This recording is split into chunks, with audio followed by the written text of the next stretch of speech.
Hello, എല്ലാവർക്കും പുതിയൊരു വീഡിയോയിലേക്ക് സ്വാഗതം. ഞാനിന്ന് പറയാൻ പോകുന്നത് ഗെയിം അഡിക്ഷനെക്കുറിച്ചാണ്.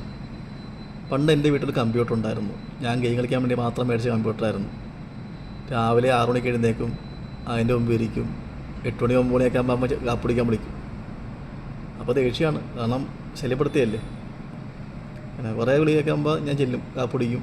പിന്നെയും വന്നതിന് മുമ്പ് ഇരിക്കും. ഉച്ചയാകുമ്പോൾ അമ്മ പിന്നെയും വിളിക്കും ഭക്ഷണം കഴിക്കാൻ. അങ്ങനെ പോയിക്കൊണ്ടിരുന്നു. അങ്ങനെ വർഷങ്ങളൊക്കെ കടന്നുപോയി. പിന്നെയാണ് മനസ്സിലാക്കിയത് അതിൽ കാര്യമില്ലെന്ന്.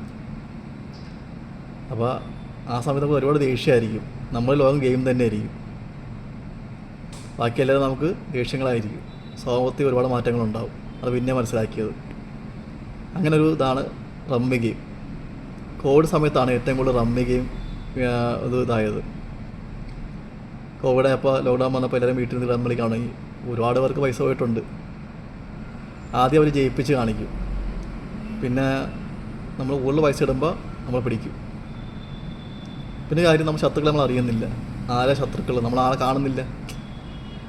ഇടയ്ക്ക് നെറ്റ്വർക്ക് ജാമാവും. അപ്പോൾ നമ്മൾ നോക്കും, ആ നെറ്റ് ജാമാവല്ല, ജയിച്ചേനെ എന്ന് ഓർക്കും. അങ്ങനെ നമ്മൾ പിന്നെയും പൈസ ഇടും. അങ്ങനെ ഒരുപാട് പൈസ നഷ്ടപ്പെടുമ്പോഴാണ് നമ്മൾ മനസ്സിലാക്കുന്നത് അതിനെക്കുറിച്ച്. പലരുടെയും ജീവിതങ്ങൾ നഷ്ടപ്പെട്ടു, പല സൂയിസൈഡ് ചെയ്തു. നമുക്കെല്ലാവരും ദേഷ്യമായിരിക്കും. ചിലപ്പോൾ ഭാര്യയായിരിക്കാം, അല്ലെങ്കിൽ അമ്മയായിരിക്കാം. ശല്യപ്പെടുന്നവൻ്റെ ദേഷ്യമായിരിക്കും വരും. അപ്പോൾ നമ്മൾ അങ്ങനെ ആ ഗെയിമിൻ്റെ ദോഷം നമ്മൾ അറിയാത്ത തീർക്കും. ആളമ്മ കാണുന്നില്ലല്ലോ ശത്രുക്കളെ.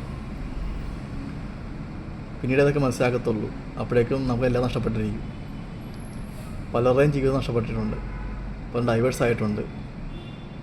അപ്പോൾ ഒരിക്കലും ഗെയിം അഡിക്ഷൻ ആകാൻ നോക്കുക. ജസ്റ്റ് വല്ലപ്പോഴും ഗെയിം കളിച്ച് നോക്കുക. ഒരിക്കലും കാശിന് ഗെയിം കളിക്കാതിരിക്കുക. നമ്മുടെ ജീവിതം നശിച്ചു പോകും.